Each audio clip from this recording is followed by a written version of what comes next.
Jonathan and Teddy and Archie and now Ruby. Welcome to Bark Chat Podcast. Thank you for coming on. Thank you for having me. Talk about a grand finale here of season 2. I mean, wow, this is a special treat.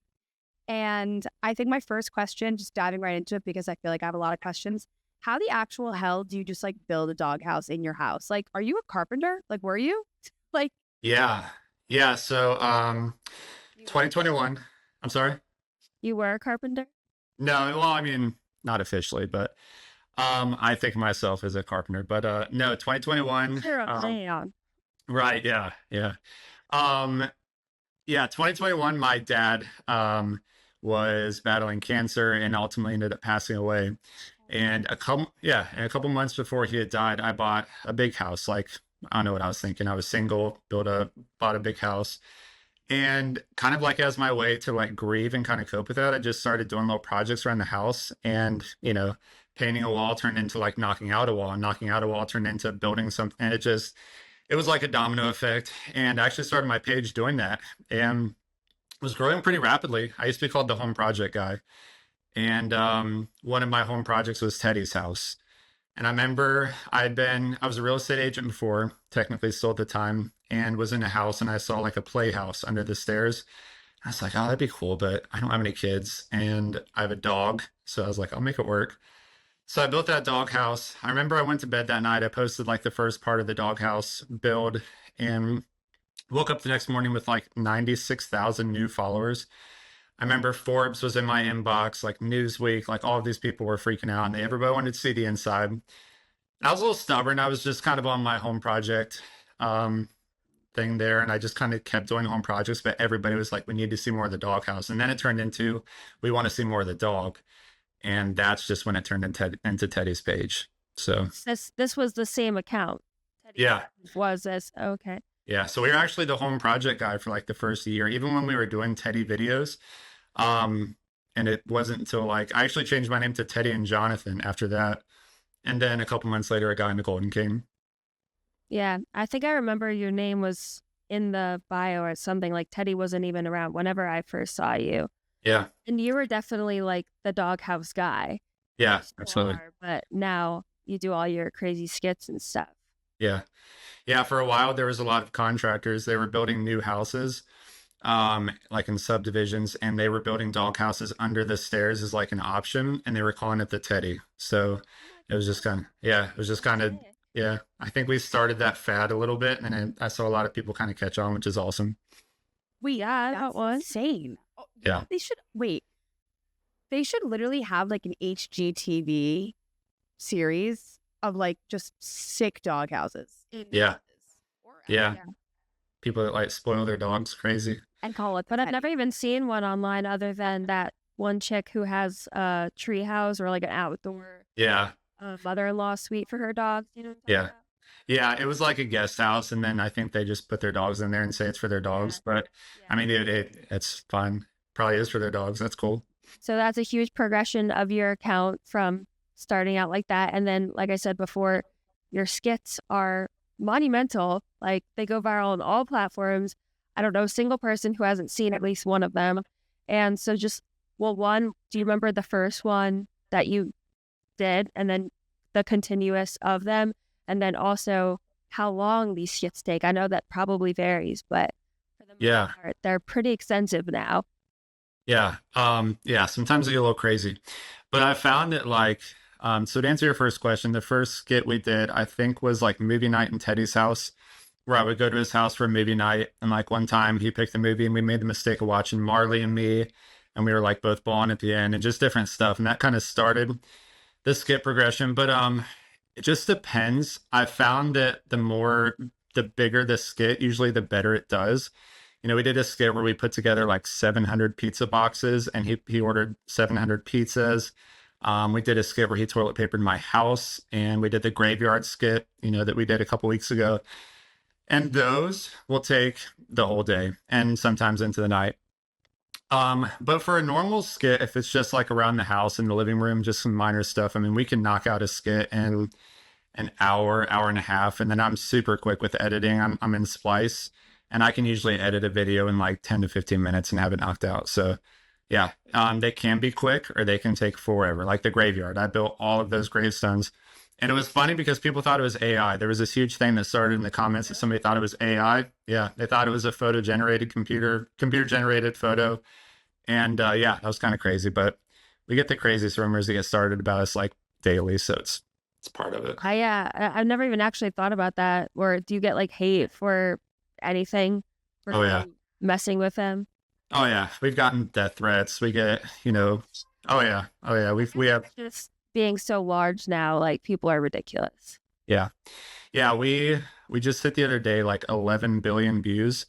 So I mean, obviously, when you're getting no, on YouTube, we just hit 2.5. YouTube's actually our youngest channel. We've only been really focusing on YouTube for the last like 2 years.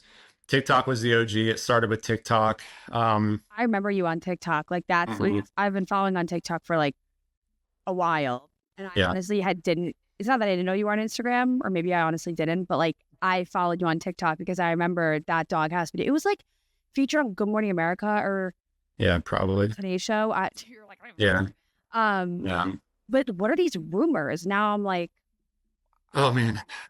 Yeah. If I don't post a video for a couple of days, people start rumors that something's wrong with Teddy. Um, there was a rumor that got really big. We actually had to address it, that when we got the new puppy, we had said that Archie wasn't doing good with it and he wasn't in a couple videos. And somebody started the rumor that we'd actually taken Archie to the shelter and gave him up to keep the puppy. And that, like, we were getting hundreds of messages a day about that. Where did this start, on Reddit or something? No, I mean, it's just, in the comments. I don't know. Yeah, just in the comments. And I think that when you get to a certain size, you have a healthy amount of haters in your content or in your crew for some reason in your following. And I think that a lot of people see something, even if it's just one comment, they see it and it's negative, and it just kind of, like, the people that want it to be true kind of hop on it. We had the thing with the doghouse where I bought a betta fish for Teddy because he loves looking at fish at the pet store. And, those things come in like a little cup, like that big, from the pet store. And I bought this fish tank that you hang on the wall, and it was a big globe, and it hangs on the wall, and the fish goes in that. And in one of my videos, we had that, and just somebody picked it out in the background. We got on Fish Talk, and there was just every comment was like animal abuser, stuff like that. We ended up losing like 5,000 followers that day. People just kind of latch on, I think, and just, I think people would rather a lot of people would rather talk about something than not talk about anything at all. So it's part of it. It is what it is. But yeah, and it's just people. Yeah, people will be people. People love like being the person who delivers a message and, getting that attention for saying like, oh my God, I know this crazy gossip, when meanwhile they have no idea who you are and what you do and what happens in your house. And I mean, Bumi's channel is not as large as yours by no means, but yeah, there's still always questions, and I'll get some comments about, oh, she carries her dog because he's paralyzed. And I'm like, no, I don't know who told you that. Yeah. It's just a rule on the Just subway. was weird assumptions. Yeah. It's just people assuming, hey, they say about assuming, it makes an ass out of you and me, which Right. across the board. But when you address the rumors, is it just kind of a story basically saying like, that's not true, or this never happened, or like, do you make a video about it? Like, I guess, how have you found the best way to address those so it also like doesn't hurt your mental health? Because I feel like that would piss me off. Yeah. I mean, in the beginning, to be honest, I cared a lot about what people said. I went from a 0 following to millions within a couple months, and it was just a huge life swing and just such different, I went from being a nobody essentially to walking out in public and having like a group of people swarming around me wanting pictures and stuff. And that happened within a couple months. So in the beginning, I really cared about what people said and kind of what, the opinion of people. But after I got to a certain size, and I think after I kind of grew into some confidence in myself, it was just like, who cares? Like, I don't care. So, I see hate comments and see different stuff once in a while, and I honestly don't care. It's when something is kind of growing, and I see something like an idea or a rumor growing, that it's like, okay, I probably need to address this just for the sake of the people that are kind of oblivious and don't know any better. or new followers to pick that up and kind of run with that. So if it gets big enough, we'll address, we'll address it. We'll make a post on Facebook or just a story or something like that. I don't think it ever deserves a place in my main feed. That stuff, to me, that's kind of precious space. But if it's something like that, I'll post a story or Facebook. And like scammers are a big thing too, like trying to educate people on the scammers. So yeah. Oh yeah, that's huge. Yeah, a lot of people, every creator is like battling something that you don't know about. Like for me, it wasn't mental health, it was physical health. Like in 2022, I was like a couple of days away from death. Like I have Crohn's disease. Yeah, I have Crohn's disease. I don't know if you've ever heard of that. It's just like a crazy stomach disease. So I'm 230 now, and I could stand to like lose a couple pounds. I'm a little chubby. But when I got sick, when I got sick, I was 128 pounds in my lightest. And I hadn't had a full meal in like 4 weeks, and I was still making content. Like if you go back to my videos from like early 2022, it's like scary how skinny I am. And like I was so sick and feeling so bad, but I wouldn't post a video for a day, and I would be getting messages like, where's the videos? Like what's going on and stuff. So I just kept making videos and kind of powering through it. But yeah, had like a life-saving surgery, a major surgery. They like rearranged my whole stomach and saved my life, and everything has been great since then. But yeah, I mean, that's the same with like Courtney. She deals with a disease, an autoimmune disease. And I think a lot of creators are you forget that creators are like people sometimes, and everybody's battling their own mental health, their own physical health. And people don't realize that. They just hide behind a keyboard. They construct, they criticize, and just forget that we're people too. Like we live with stuff, and we, live with life too. Yeah. I think also, as much as you post on all platforms, there's still it's a form of entertainment, and you guys aren't an account by any means that's like, come do everything in the day with us, like see exactly how I live my life. And people can put puzzle pieces together, but you're making skits, so they have no idea what's going on at all, or like your relationship with Teddy. So people are going to fill in the blanks, and that's just normal behavior, but it's unfortunate that it goes so hard like that way. Yeah, it's part of it. I mean, I always tell Caitlin, my wife, she is the kind of person where she sees a negative comment, I'll hear about that for like days, like 4 days later, and I'll be like, can you believe that and I tell her like, look, it's you'll develop thick skin. You can't care about what people are really brave behind a keyboard, and they'll make up all kinds of stuff. They'll come to their own assumptions behind the keyboard, but it's just not worth entertaining. Yeah. So she met you after all this. Yeah.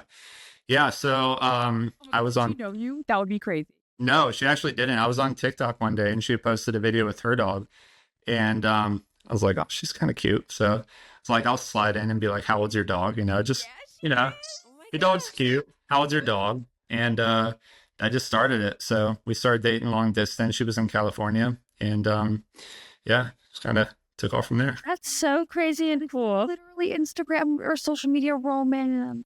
Yeah. Oh, you should make a video about that somehow. Yeah. We have to tell all the old people that we met in the grocery store, because yeah. I mean, like if you told my dad the story, because he calls Instagram InstaChat, like Snapchat and Instagram, like he, mixes those two up. So yeah, it's very brave of you to just be like, you know what, fuck it. Like, yeah. And on the sidewalk, we both liked each other's dogs. I mean, you're not wrong. It's like kind of the same, right. But it's rare these days. It's the modern day thing. Right. It's rare. So then you start dating and eventually moved in together. And how were Archie and Teddy when they met? Like, was it? They were good. Yeah, no, they were good. From the beginning, they kind of just, let's say the first couple weeks, they just could have cared less about each other. They kind of just existed together. And then after the couple weeks went by, they kind of bonded, and they still just kind of live with each other. I mean, they don't play with each other a lot or kind of, do things together, but they just kind of are cool with each other and just kind of stick to their own thing. It's been different with Ruby though, because like in the beginning, Teddy was like super into Ruby. They played together. He adored her. And like 2 weeks went by, and it was the opposite with Archie. Like he hated her, snarled at her, growled at her and stuff. And then like 2 weeks went, the 2 week mark, it like a switch flipped. Like Archie loved her. Now they're inseparable. They're best friends. She was literally on his back today, like riding him. She was just laying on his back, and he was just walking around. And And Teddy now is kind of the opposite. He kind of just wants to sleep and just get away from me. So, yeah. So fun. I mean, Chili's like that with all dogs. Yeah. Oh no, like puppies are hard. And I feel like people get offended or upset when an existing dog that you have meets the puppy and doesn't like it, which I think is the wrong way to think, because dogs aren't constantly happy beings, even though that's why everyone loves them. Yeah. The unconditional love they give you. But I think like normalizing the fact that not every dog is going to love the puppy at first is so important, because like that's most dogs. Like most dogs don't love puppies, especially because they're not fixed. They feel threatened. A dog's coming into their territory. Puppies are also rambunctious as hell and annoying. Yeah, like I'd be pissed if some little shit came into my space and started like yapping in my face. So Yeah. I feel like that should be normalized more, because I have thought about that, because we want to get another puppy with Lumi, and you know, it's all about preparing, but at the same time, like you'll never be able to prepare for how your dog's going to react. Right. And I think with us, it's an extra layer, because we're not like get ready with me, day in the life kind of creators. We're skit creators. And sometimes people watching this content have trouble differentiating like Teddy being an actual dog in real life that barks and drools and everything, and being like this mastermind that can toilet paper a house and write on a notepad and stuff. And like people, you know, people forget that he's just a dog. You know, people forget that dogs are dogs, and they all have their own personalities, and sometimes things takes longer than others. People just have different, you know, they have trouble separating that sometimes. Yeah, no, But that's our content. Chili doesn't like, not like, it's the wrong word, doesn't play, or he just is there with other dogs. Coexist. Except with Yeah, it's like what you said about Archie. What did you say? except with Lumi. Yeah, he has a like fetish for Lumi, but that's Yeah. another thing. It's hot. But he just likes to coexist with dogs. I feel like that's pretty normal, and you know, they're actors, so they have like a lot of recovery to do. So Right. Yeah. Actors. They Yeah. are. I mean, they are. That they both, yeah, like Archie and Teddy are full-blown actors, and Ruby is their little prodigy. And I don't know if you've thought about this question that'll scratch your head, but have you thought about how you're going to incorporate Ruby into your skits, and like if she's going to have personality, or like if she's going to be like the little pawn that Archie and Teddy use, or like I don't know if you've thought kind of into the future, because I know you just got her a couple weeks ago. Yeah. So we had this plan like 2 or 3 years down the road. Teddy will be 6 in May. And we had this plan like 2 or 3 years down the road. We knew that A Guy in Golden is bigger than us now. It's like a global brand, billions of views. And Teddy's getting to be an older dog. You know, I don't want him. And not that what he does is hard. I mean, a lot of Teddy's skits, he's literally laying on the couch on his back, falling asleep. Like a lot of times when we're doing stuff where he's like typing on the laptop and stuff, like he's literally asleep in the background, like snoring, and we're just moving his arms. Like that's Teddy. So not to say that his job's hard, but you know, we have requests all the time for meet and greets and to travel and do all kinds of stuff. And I want him to be able to be an old dog, like just lay around the house, sunbathe, you know, just not have anything to worry about. So like 2, 3 years down the road, our plan was to get another golden puppy and kind of slowly start to pass the mantle.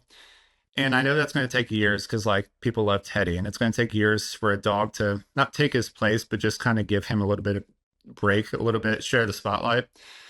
And so a couple weeks ago, the Greenville Humane Society called us, and they're like, hey, we just got a litter of golden puppies in. Like this never happens. This is rare.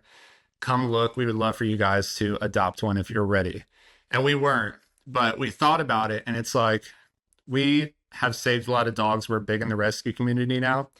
And like it or not, there's a huge stigma about getting a dog from a breeder. And I'm the kind of person, like, if it's a responsible thing, like, do what's right for you and your family and what kind of dog you want, just be responsible about it. But I know that a lot of people don't think that way. They think if you get a dog from a breeder, like, you're the devil, you know? So we kind of battled with how we were going to handle that when the time came to get a golden retriever. And so they called us and they were like, hey, we have golden puppies. And we're like, man, we can't pass this up. Like, this is the perfect opportunity. We met her. We fell in love with her. She was such a cute girl, and she was just a good little dog. So we fostering her right now, but it's going to become permanent. Obviously, we can never take her back. but obviously a little bit ahead of schedule. But I think she's going to kind of be like it's going to be both ways. Like she's going to be kind of the antagonist. She's going to kind of tease the boys, prank the boys, do stuff on them. But then there's also going to be a flip side where if like something's done with her, it's going to be like Big Brothers to the rescue. Like don't mess with our sister.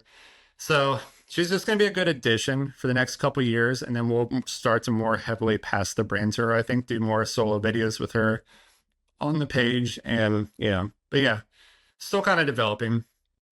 I think Still hurt. Yeah. I have to think about it, unfortunately. That's kind of the position that we're in. But, Yeah. Teddy's still going to be around a lot much longer. So Right. Yeah. Hopefully. He can grumpy old man at some point, like telling us, like teaching her how to do her torture. So I don't know. Yeah. Yeah. And it's just, like I said, the channel is just bigger than us now. We have gotten so many messages on a daily basis of like kids in hospital beds watching Teddy's content. We had a meet and greet, I think last year. And there was a long line of people, and these people waited in this line for like 3 hours, and they finally got up to us, and the lady just started crying. And she's like, my 23-year-old son passed away 2 days ago. We drove, I forget, hours, like 16 hours from Idaho, and to meet you and to fulfill his last wish. He wanted to meet you so bad. He had just died 2 days ago. So it's that side. We get messages every day like you rescued me from the darkest place I've ever been in. And like nursing homes, they play our videos like in nursing home TVs, and it's just funny to see like all the old people laughing and just having a good time and stuff. And so it's became bigger than us. Like the brand has become bigger than us. And then our part in like the rescue community too now with saving dogs from shelters and stuff. So I just wanted to, Teddy Tuesdays and Shelter Dog Saturdays. And so, I just wanted to kind of ensure that the brand could live on, and we were kind of prepared for that. But yeah, there's no plans to switch Teddy out or anything. We're going to roll with it until he's good, and then we'll kind of just roll him back a little bit, let him become the background actor, guest actor. His retired son days, as he should with all of his success. He should be able to sit and watch movies on the couch while Ruby does his doing. Right. I agree. That's the plan. Archie will be 7 in October, I believe. Yeah. So they're like the same age. Oh my God, that's crazy. They're like a year apart. Yeah, that's so cute. Right. Yeah, they're both getting out there. And so besides the Ruby getting involved, what's your next like mission or big thing that you want to do, or like any plans? Oh, it's a good question. I don't know. I mean, nothing really on the horizon, I would say, as far as big goals. I mean, we have a lot of skits. So I have this daily schedule. I get up at 5:45 and just have this like schedule that I follow. And can I just interrupt a second? The casual. Oh, so I get up at 5:45. Yeah, sometimes it doesn't happen all the time. Of like people right now where they get up at like 3 o'clock. Ice bath. Yeah. No, I mean, it doesn't happen all the time. I can't sit here and lie and say that I'm like every morning and stuff, and I'd fall off the bandwagon sometimes, but I get up and I like literally lock myself in a room for an hour with a notepad and a pen and just come up with skit ideas. So like jailbreaky, like I lock myself in a room and stare at a wall and dissociate until I think of it. Like this is so hard to wrap myself up in a straitjacket. Until I can padded room and everything. But I mean, it's because like if I have a TV around me, if I have a phone around me, if I have a computer around me, like my mind will just go somewhere else like instantly. So I kind of almost have to force myself to focus.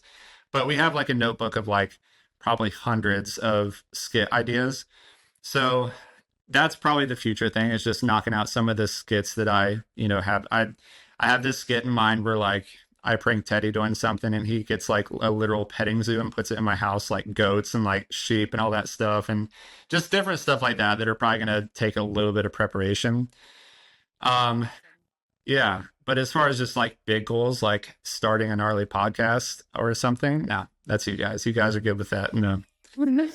That's funny. Yeah, you guys are at a good position right now. As soon as I finished that question, I was like, where could they go? Unless you like started an entire company, but like you guys could do that simply. They are, and that was still what I know. That just seems so like minuscule in comparison to what you guys are already doing. Yeah, no, I mean, Teddy has shoes that are in development right now. They're gonna come out soon, dog shoes and rain jackets and just some stuff like that. But I mean, I have aspirations to like get bigger and do different things, but as far as just something huge on the horizon, I don't think there's anything crazy, which I know is a lame answer. I'm sorry. Sort of lame, because what you're focused on is your skits. And frankly, that's something that I feel like people can legitimately look forward to and see the progression. And Something everybody can enjoy. And it's free. Exactly. Yeah. Yeah. Agreed. And I think the biggest thing with like content creation is you have to like constantly adapt, because at some point people are going to get either used to your content or tired of it. So you have to adapt. I've adapted multiple times in like my short content career. You know, we did the Teddy Tuesday thing where every Tuesday I'll take Teddy out, and that was huge. I mean, every episode